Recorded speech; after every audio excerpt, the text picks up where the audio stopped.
A civil war is brewing at the top of world football, as UEFA is reportedly discussing the possibility of a FIFA World Cup boycott after FIFA President Gianni Infantino unveiled a controversial plan to bring private investors into the commercial side of this World Cup. Now, the proposal has sparked a fierce backlash across Europe, with critics warning that football's biggest tournament risks becoming a commercially driven asset rather than a global sporting event. So why are UEFA and several European nations so angry? What is FIFA proposing? And could the World Cup really face a boycott? The dispute centres on FIFA's proposal to create a new commercial company known as FIFA Forward Enterprise, which would manage the commercial rights to the FIFA World Cup and other major FIFA competitions. Now, FIFA plans to value the new business at around $20 billion and raise approximately $4.2 billion by selling a minority stake of just over 20% to private investors, including a consortium reportedly backed by investor Joshua Kushner's Thrive Capital. FIFA says the investment would generate unprecedented revenue for world football. Under the proposal, each of FIFA's 211 member associations would receive an immediate payment of $20 million if they approve the plan before September deadline. FIFA argues that the deal would significantly increase long-term funding for national football associations and grassroots developments around the world. But UEFA believes that this proposal threatens the very future of football governance.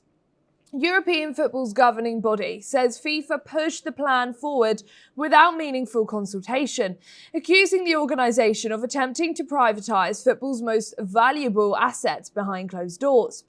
UEFA president has reportedly called an emergency meeting with all 55 European member associations to coordinate a response, with sources saying options under discussions include a potential boycott of the future FIFA tournament if the proposal proceedings unchanged.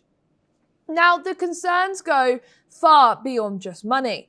Critics argue that once private investors acquire a stake in the commercial business behind the World Cup, they will inevitably expect financial returns.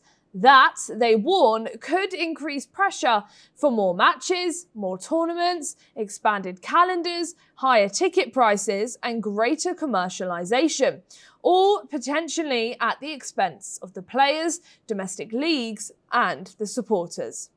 UEFA also fears FIFA is consolidating too much power over the global football calendar, leaving continental competitions such as the UEFA Champions League increasingly vulnerable. There is also growing opposition behind and beyond Europe.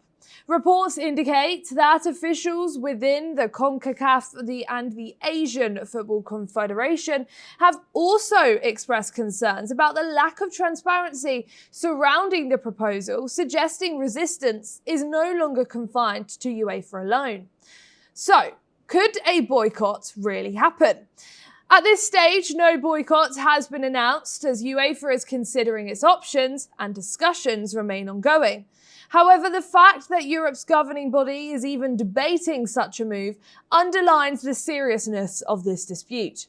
A World Cup without many of Europe's biggest football nations would fundamentally alter the tournament and represent one of the greatest crises in FIFA's modern history.